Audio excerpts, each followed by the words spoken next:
Herzlich willkommen, welcome zum dritten Containergespräch. Ant Hampton, who invented the term Autoteatro, and so it's the audience performing in a wider sense. On the one hand, it was the result of working for several years with unrehearsed guest performers, so performers who would agree to come on stage and take instructions without any preparation.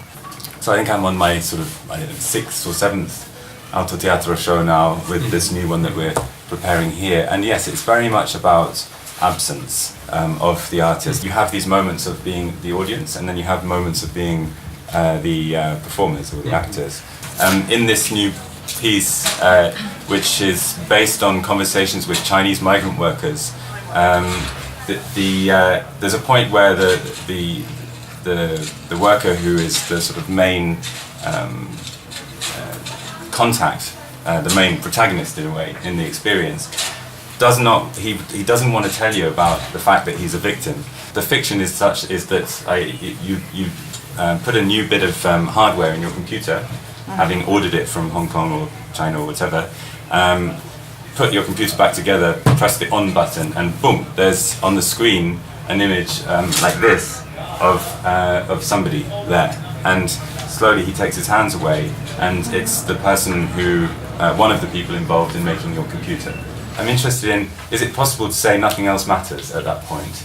Like, can you just not speak, and we just look at each other for a moment? So identity, it seems, is not something that is being given and that you can define, but it is situational. It has to do with something that happens. Then it is extremely interesting how the feet have been perceived in former times, because today our feet are almost nonsensical. They are, we walk if we walk with them at all, and otherwise they are not Gliedmaßen anymore, that are areas of perception and especially sensation. The feet are an intentional organ that wants something, say to go ahead, to do something. Und Hand und Fuß wusste ich, dass ich sie heiraten wollte. And hand and feet, I knew that I wanted to marry her. Hand and feet. I have never wanted it to be a spectatorial experience.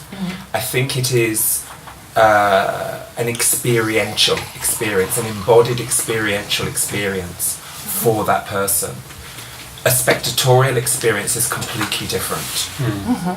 And I was specifically looking at the nature of a relationship between intimacy and risk in the one-to-one performance context. So, when I did Foot Washing for the Soul, I was very interested to see if my hands could have a dialogue with the person's feet. And also, just to respond quickly to something else you said, the Western tradition, and particularly the Christian Western tradition, has this idea of the eyes being the window to the soul. Well, in the East, you will automatically get that denied. They will say, no, the soles of the feet are the window to the soul. You know, I read people, I understand people through the soles of their feet, not through looking in their eyes and what have you. Why didn't you become a physiotherapist? What is the issue of the artist here? I'm not interested in physiotherapy. Because I get to be invited all around the world and come to festivals like this and pass the love on.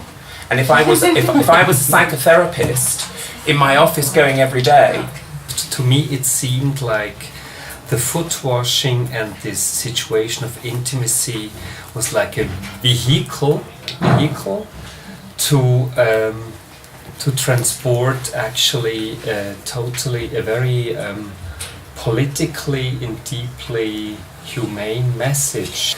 What happens to my body is that I have a right foot and a left foot, and basically after what Adrian has done, they are potential enemies. They are potential Arabs and Israeli or Hebrew people, and I have to live with these two limbs, and they have to get along together. And so it seemed to me quite subversive what you have been doing with me. I feel like we're closer to becoming angels or ghosts or whatever than humans have ever been. Really? Yeah. But If you compare it to the life of a Chinese migrant worker, I feel like they're more in touch with reality than we are. I mean, we're getting more of a flavour of what it might be like to be an angel. You know, we're living we're living very comfortable lives. I'm not saying we're in any way qualified to be angels.